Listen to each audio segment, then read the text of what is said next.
किसी ने बड़े कमाल की बात कही है कि पैसा इंसान को जरूर ऊपर ले जाता है, लेकिन इंसान पैसे को कभी ऊपर नहीं ले जा पाता।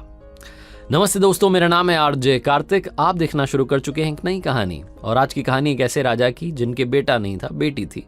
चिंतित रहते थे कि आने वाले समय में राज्य को कौन संभालेगा, राजा कौन बनेगा। फिर उन्होंने सोचा कि बेटी की शादी कर देता हूं, जिससे शादी करूंगा उसी को राजपाट सौंप करके मैं संन्यास ले लूंगा, क्योंकि बहुत समय से वो ये काम कर रहे थे, राज्य संभाल रहे थे। उन्होंने मंत्री को बुलाया और घोषणा कर दी कि कल सुबह हमारे राज्य में जो भी व्यक्ति सबसे पहले प्रवेश करे, जो भी सबसे पहले आए, उसी को हम राजा घोषित कर देंगे।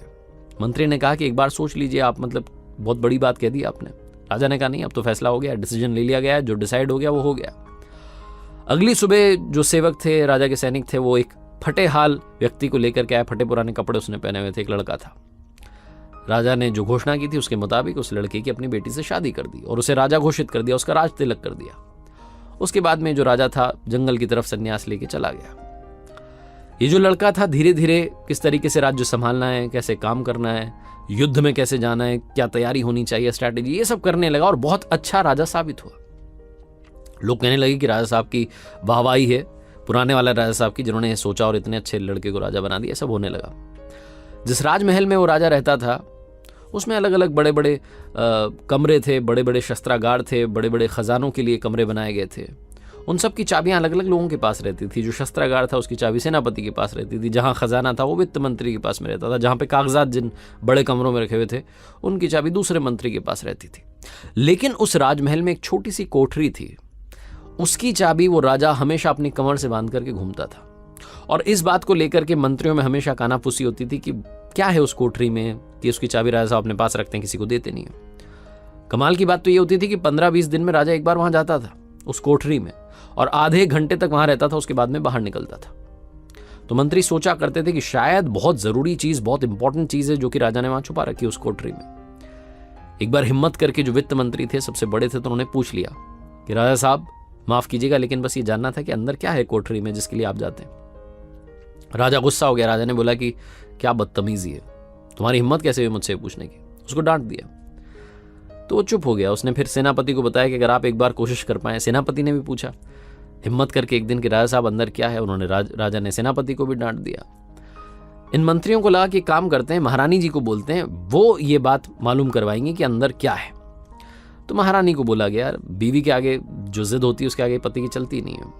तो वो रूठ गई महारानी, बात नहीं कर रही थी, खाना नहीं खा रही थी। उन्होंने कहा जब तक आप नहीं बताओगे मैं खाना नहीं खाऊंगी, बताओ मुझे अंदर क्या है। तो राजा ने कहा ठीक है आप चलो मेरे साथ। तो महारानी को लेकर के, मंत्रियों को लेकर के राजा उस कोठरी के बाहर पहुंच गया। चाबी कमर में लटकी थी, चाबी से ताला खोला, अंदर उन लोगों को लेकर के गया। अंदर कुछ भी नहीं था। अंदर कील पर फटे पुराने कपड़े टंगे थे और कुछ भी नहीं था। तो वो जो मंत्री थे, महारानी थी, वो पूछने लगी कि यहां तो कुछ भी नहीं, आप क्या करते हैं यहां करके आधे घंटे तक। राजा ने कहा कि मैं यहां अपनी शुरुआत को याद करने के लिए आता हूं।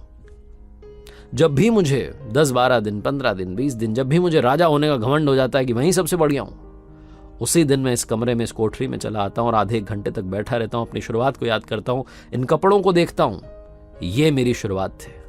वो तो पुराने राजा साहब की दया थी, उनकी कृपा थी कि उन्होंने मुझे राजा बना दिया। ऊपर वाले का आशीर्वाद है कि मैं यहां तक पहुंच गया, वरना मेरी शुरुआत तो ये थी। मैं ये था, यहां तक पहुंचा हूं, इस हाल से निकल के आया हूं, इस हाल को याद करने के लिए आता हूं, ताकि कभी भी घमंड इधर ना चढ़े। छोटी सी कहानी है, लेकिन बस ये याद दिलाती है कि जिंदगी में अगर कभी आपको लगे कि आपके अंदर ईगो आ गया है, आप अपने आप को बेस्ट मानने लगे, आपको लगता है कि मेरे जैसा तो कोई है ही नहीं, तो अपनी शुरुआत को याद करना उन दिनों को जो आप स्ट्रगल कर रहे थे। आप अपने आप हम्बल होने लगेंगे, विनम्र होने लगेंगे, जमीन से जुड़ा हुआ महसूस करने लगेंगे। एक बार फिर से कहना चाहता हूं कि पैसा इंसान को ऊपर जरूर ले जाता है, लेकिन इंसान पैसे को कभी ऊपर नहीं ले जा सकता। जाते आते बस यही कहूंगा, ऊपर वाले के आशीर्वाद के साथ, अपनों के प्यार के साथ और अपनी सच्ची मेहनत के साथ कर दिखाओ कुछ ऐसा कि दुनिया करना चाहे आपके जैसा। याद रखिए, हर सोमवार सुबह 9:30 बजे मेरे साथ देखिए एक नई कहानी।